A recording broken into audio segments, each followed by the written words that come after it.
السلام علیکم ورحمۃ اللہ وبرکاتہ نحمدہ ونصلی علی رسولہ الکریم اما بعد فاعوذ باللہ من الشیطان الرجیم بسم اللہ الرحمن الرحیم الصلاۃ والسلام علیک یا حبیبی یا رسول اللہ صلی اللہ تعالی علیہ وآلہ وسلم۔ معزز سامعین کرام، آپ سبھی کا خیر مقدم ہے ہمارے یوٹیوب چینل رضوی وائس پر، اور ہم آپ کی بارگاہ میں حاضر ہیں آپ کے سوال اور ہمارے جواب لے کر انشاءاللہ تبارک تعالی۔ جب آج جو ہمارے پاس 6 یا 7 سوال ہیں، اگر جب آپ ان کا جواب سنو گے تو آپ کو جانکاری بھی کافی حاصل ہوگی اور اصلاح بھی آپ کی کافی جو ہے ہوگی۔ تو آئیے سب سے پہلے ہم شروعات کرتے ہیں۔ آج کا ہمارا سب سے پہلا سوال یہ کہ اگر کوئی امام حسین کو باغی کہے تو اس کے لیے جو ہے حکم کیا ہے؟ تو دیکھیے، جو کوئی امام حسین رضی اللہ تعالیٰ عنہ کو باغی کہے، باغی کا مطلب ہوتا ہے کہ کسی حکومت کے خلاف بغاوت کرنا۔ تو امام حسین رضی اللہ تعالیٰ عنہ نے تو کہیں پہ بھی بغاوت نہیں کی، آپ نے تو حق کے خلاف آواز اٹھائی تھی، کیونکہ یزید جو ہے ناحق تھا، فاسق و فاجر تھا، اس میں کوئی شک کی بات نہیں ہے۔ تو امام حسین رضی اللہ تعالیٰ عنہ کو باغی کہنا اور امام حسین رضی اللہ تعالیٰ عنہ کے نام کے آگے اس طرح کے باغی وغیرہ کے الفاظ لگانا اور یزید کو حق پر جاننا، یہ جو ہے خارجیوں کا طریقہ ہے، خارجیوں کا عقیدہ ہے، مردودوں کا عقیدہ ہے۔ تو وہ جو شخص ایسا کرے، یعنی امام حسین رضی اللہ تعالیٰ عنہ کو خارجی، جو امام حسین رضی اللہ تعالیٰ عنہ کو جو ہے باغی مانے، وہ خارجی اور مردود ہے اور جہنم میں جانے والا ہے۔ علماء نے لکھا ہے کہ یزید کو کافر تو نہ کہیں اور نہ ہی مسلمان کہیں، بلکہ اس پر سکوت کریں، یعنی اس پر کچھ بولے ہی نہ۔ لیکن کیونکہ یزید، اس بات میں کوئی شک نہیں ہے کہ یزید جو ہے فاسق و فاجر تھا، ناحق تھا،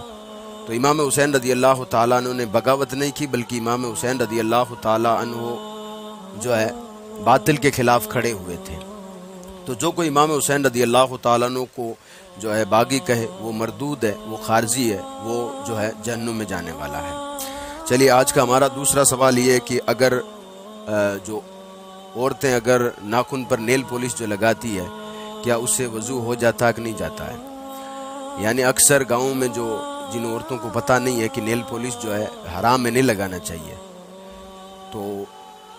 سوال پوچھا گیا کہ جو نیل پولش ناخن پر لگا کر وضو کرتی ہے، کیا وضو ہوتا کہ نہیں ہوتا؟ دیکھیے، نیل پالش جو لگاتے ہیں، وہ نیل پولش جو ہے اتنا گاڑھا ہوتا ہے کہ وہ ناخن کے اوپر ایک پرت بنا دیتا ہے، اور وضو کرنے کے لیے ناخن کا بھیگنا ضروری ہے، کیونکہ جب وہ اس پر نیل پولش کا پرت جب ناخن پر بن جاتا تو ناخن تو بھیگتا نہیں ہے، تو لہٰذا نہ تو آپ کا وضو ہوگا نہ ہی غسل ہوگا، یہ بات یاد رکھیں۔ اور دوسری بات، اسلام کا طریقہ ہی نہیں ہے نیل پولش لگانا، نیل پولش نہ لگائیں۔ اسلام کا طریقہ یہ نہیں ہے، آپ کے پاس خوبصورت مہندی ہے، وہ مہندی لگائیں، نیل پولش نہ لگائیں، لیکن اگر کسی نے لگائی بھی ہے تو اس کا وضو نہیں ہوگا، یہ بات خیال رکھیں۔ اچھا، اگلا سوال یہ ہے کہ وہ کون سا رومال ہے کہ جس پر نماز پڑھنا بہتر نہیں ہے؟ صرف بہتر نہیں ہے، سوال انہوں نے پوچھا ہے کہ وہ کون سا رومال ہے کہ جس پہ نماز پڑھنا بہتر نہیں ہے۔ دیکھیے، جس رومال پہ نماز پڑھنا بہتر نہیں ہے، اچھا نہیں ہے، وہ رومال ہے جسے اپنے وضو بنا کر کے چہرہ یا ہاتھ پہنچا ہو، اس پہ نماز نہ پڑھیں تو بہتر ہے۔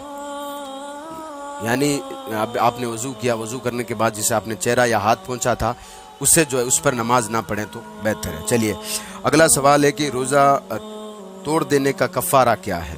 اچھا، یعنی جو روزہ توڑ دیتا ہے تو پھر اس کا کفارہ، اس کی بھرپائی کیسے آپ کریں گے؟ تو دیکھیے، روزہ توڑنے کے کفارے جو ہے اس کی بھرپائی کرنے کے لیے 3 طریقے ہمیں بتائے گئے شریعت میں۔ اس میں سب سے پہلا یہ ہے کہ ایک لونڈی یا ایک غلام کو آزاد کرے، یعنی کوئی ایسا شخص ہے جو کہ کسی کی غلامی میں، اگر آپ نے جا کر جتنے وہ پیسے مانگ رہا ہے اتنے پیسے میں اس کو آزاد کرا دیا تو آپ کے ایک روزے کا یہ کفارہ ہے۔ لیکن اس وقت ایسا ماحول ہے نہیں، نہ ہی ایسا کہیں پر ہے۔ تو اگر یہ نہ ہو تو دوسرا ہمارے پاس جو آپشن ہے وہ یہ کہ لگاتار 60 روزے رکھیں آپ۔ صرف ایک روزے کے کفارہ بتا رہا ہوں میں، یہ یعنی جس نے ایک روزہ توڑ دیا تو لگاتار وہ 60 روزے رکھیں۔ اگر وہ یہ بھی نہ کر سکے تو تیسرا یہ ہے کہ وہ 60 مسکینوں کو دونوں وقت بھر پیٹ کے کھانا کھلائے۔ اب چاہے لگاتار ایک مسکین کو لگاتار 60 دن تک بلاتا رہے اور صبح شام کھانا کھلاتے رہے، یا پھر ایک ساتھ 60 مسکینوں کو کھانا کھلا دے، یہ دونوں ہے۔ تو یہ 3 طریقے ہمیں بتائے گئے ہیں۔ اب جو میں نے طریقہ ایک بتایا تھا کہ لگاتار 60 روزے رکھیں، اس میں جو ہے یہ خیال رکھیں کہ لگاتار 60 روزے رکھنے ہیں، آپ نے 45 روزہ رکھ کر کے آپ کا کہیں جانا ہوا اور آپ نے روزہ نہیں رکھا تو اب آپ کو واپس شروع سے روزہ جو ہے رکھنا پڑے گا، یعنی جو 45 روزے رکھے ہیں ان کی گنتی نہیں ہوگی۔ تو پھر 1 سے لے کر 60 روزے لگاتار آپ کو رکھنے ہیں،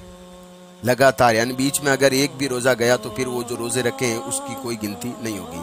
لیکن ہاں کیونکہ 10 دن اللہ تبارک و تعالیٰ نے عورت کو اسی طرح بنایا ہے، تو عورت اگر 10 دن حیض میں آ جاتی ہے تو وہ 10 دن نکال کر کے آگے، مان لیجیے عورت نے 15 روزے رکھے، اب وہ حیض میں آ گئی ہے تو 15 روزے اس کے گنے جائیں گے، وہ جیسے ہی پاک ہوتی ہے پھر 16واں روزہ وہ شروع کر دے اس طرح سے، کیونکہ عورت کو اللہ تبارک و تعالیٰ نے بنائی ایسا، لیکن مرد جو ہے وہ 1 سے لے کر 60 روزے لگاتار رکھیں۔ یہ ہے جو ہے روزہ توڑ دینے کا کفارہ، صرف ایک روزہ توڑ دینے کا کفارہ۔ تو یہ سوچئے کہ جو بندہ روزہ رکھتا ہی نہیں ہے یا پھر روزے کی قدر ہی نہیں کرتا، اس بندے کا عالم کیا ہوگا؟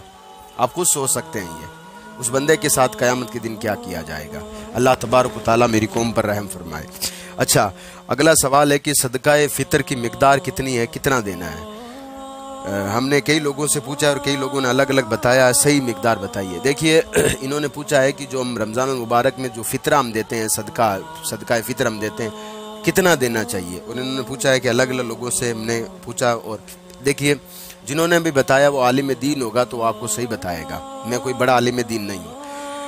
اگر آپ گیہوں دے رہے ہیں صدقہ فطر میں، یعنی آپ کے پاس گیہوں ہے اور صدقہ آپ فطرہ جو ہے گیہوں کا دے رہے ہیں، تو 2 کلو 45 گرام آپ کو گیہوں دینا ہے۔ اور اگر آپ کے پاس گیہوں نہیں ہے، تو جو ہے آپ کو 4 کلو 90 گرام جو کا ایک صدقہ فطر دینا ہے، ٹھیک ہے۔ اب اگر پیسہ آپ کے پاس ہے تو گیہوں کا دیکھ لیں کہ اس وقت مارکیٹ میں، یعنی جس وقت آپ دے رہے ہیں اس وقت مارکیٹ میں گیہوں کے جو ہے پیسے کتنے بنتے ہیں، اس حساب سے پیسے لگا کر کے جو صدقہ فطر لینے آیا ہے، جو مسکین ہے، فقیر ہے، اس کو آپ دے دیں۔ اگر اس کے علاوہ، پیسے کے علاوہ، اگر آپ جو ہے کوئی دوسرا اناج دینا چاہتے ہیں، جیسے چاول ہے، باجرہ ہے، اگر آپ دینا چاہتے ہیں تو آپ دیکھیں کہ 2 کلو 45 گرام گیہوں کی قیمت کتنی ہے۔ اب اس قیمت میں چاول کتنے خریدے جا سکتے ہیں یا پھر باجرہ کتنا خریدا جا سکتا، اتنا باجرہ آپ اس کو دے دیں، آپ کا صدقہ فطر ادا ہو جائے گا۔ یہ ہے صدقہ فطر کی مقدار، یعنی اتنا صدقہ فطر، ایک صدقہ فطر آپ کو دینا ہے۔ چھٹا سوال یہ ہے کہ پیسہ ہونے کے باوجود کوئی اگر حج نہ کرے تو اس کے لیے کیا حکم ہے؟ یعنی ان کا سوال ہے کہ ایک آدمی ہے، اس کے پاس پیسے بھی ہیں، تو اگر وہ حج اب نہ کرے تو اس کے لیے حکم کیا؟ دیکھیے پیسہ جب ہو جائے تو اس پر حج فرض ہو جاتا ہے، اور آپ کو معلوم ہے زندگی میں ایک بار حج کرنا یہ فرض ہے۔ اب اگر وہ نہیں کرتا ہے، تاخیر کرتا تو گناہ گار ہے، لیکن اگر زیادہ تاخیر اگر وہ کرتا ہے، یعنی 2-3 سال پھر رکتا ہے، تو فاسق کی کیٹیگری میں آئے گا۔ فاسق اس کو کہتے ہیں کہ پھر اگر وہ کہیں گواہی دے گا تو اس کی گواہی مردود، یعنی اس کی گواہی مانی نہیں جائے گی، ٹھیک ہے۔ تو زیادہ وہ اس کو چاہیے کہ تاخیر نہ کرے، اور مسئلہ یہ ہے کہ پہلے اس کے پاس مال تھا، اس نے حج نہیں کیا، لیکن اب اس جو ہے وہ پیسے سارے کے سارے خرچ ہو گئے، تو مسئلہ شریعت یہ کہتی ہے کہ وہ جو ہے کسی سے قرض لے کر کے جو ہے حج کر کے آئے، اور نیت یہ رکھے کہ اللہ تبارک و تعالیٰ ہمت دے گا، میں وہ سارے پیسے جو ہے قرض دار کو واپس لوٹا دوں گا، اور جب نیت رکھے گا تو اللہ تبارک و تعالیٰ کہیں نہ کہیں سے ذریعہ ضرور بنائے گا۔ تو جو حج نہیں کرتے ہیں پیسہ ہونے کے باوجود، ان کو چاہیے کہ اس بات پر غور کریں کہ حج ہم پر فرض ہے زندگی میں ایک بار، آگے آپ کریں تو یہ ثواب کا کام ہے، لیکن ایک بار حج کرنا آپ پر فرض ہے، ٹھیک ہے۔ اگر پیسے ہو تب، اگر آپ صاحب استطاعت ہو تو آپ پر حج فرض ہے، ٹھیک ہے۔ اگلا سوال یہ ہے کہ میرا سوال یہ ہے کہ ممبئی کی دکانوں پر بہت سے ہٹے کٹے فقیر آتے ہیں، ان کو بھیک دینا کیسا ہے، اور وہ بھی اپنے پریوار کے ساتھ؟ ان کا سوال یہ ہے کہ ہم جہاں پر کام کرتے ہیں، ہمارا کاروبار ہے ممبئی کی دکانوں پر، وہاں پر ہٹے کٹے آدمی بھیک مانگنے آتے ہیں، ان کے ساتھ ان کا پریوار بھی ہوتا ہے، ان کو بھیک دینا کیسا ہے؟ تو دیکھیے ہٹے کٹے انسان کو پہلے ہی بھیک مانگنا حرام ہے، یہ پہلے میں آپ کو بتا چکا ہوں۔ اس کو بھیک مانگنا، سوال کرنا، جس کو شریعت میں کہتے ہیں سوال کرنا، ایسے لوگوں کو سوال یعنی بھیک نہیں مانگنی چاہیے جن کو اللہ تبارک و تعالیٰ نے تندرستی دی ہے۔ بھیک وہ مانگے کہ یا تو وہ کسی جو ہے جسم کے کسی بھی اعضاء سے وہ جو ہے اپائج ہو، یعنی کسی کا ہاتھ صحیح نہیں ہے، کسی کی پاؤں صحیح نہیں، یا کوئی آنکھوں سے اندھا ہے، یا کوئی جو ہے چل نہیں سکتا صحیح طرح سے، تو ایسے لوگوں کو بھیک آپ دے سکتے ہیں، لیکن جو ہٹے کٹے پورے پریوار کے ساتھ آ رہے ہیں ایسے کو بھیک آپ نہ دیں، کیونکہ شریعت یہ کہتی ہے کہ اگر آپ ان کو بھیک نہیں دو گے تو وہ مجبور ہو کر کے کام کریں گے، اور جب وہ کام کریں گے تو وہ جب کام کر لیں گے تو جن کو ہماری بھیک پہنچنی چاہیے، یعنی جو غریب ہیں، حقیقت میں غریب ہیں، ان کو جو ہے وہ پیسے پہنچیں گے۔ لیکن اگر کوئی چھوٹی بچی ہے اور وہ کہہ رہی ہے کہ مجھے بھوک لگی ہے، میرے گھر میں کوئی نہیں ہے، تو آپ اسے پیسہ تو نہ دیں، کوئی کھانے کی چیز اسے دے دیں تاکہ اس کا پیٹ بھر جائے۔ لیکن اگر حقیقت میں آپ کو پکا یقین ہے کہ ہاں حقیقت میں جو یہ غریب ہے اور جو ہے اس کا کوئی کمائی کا ذریعہ بھی نہیں ہے اور یہ کسی نہ کسی پریشانی میں جو ہے مبتلا ہے، تو آپ اس کی مدد ضرور کریں انشاءاللہ۔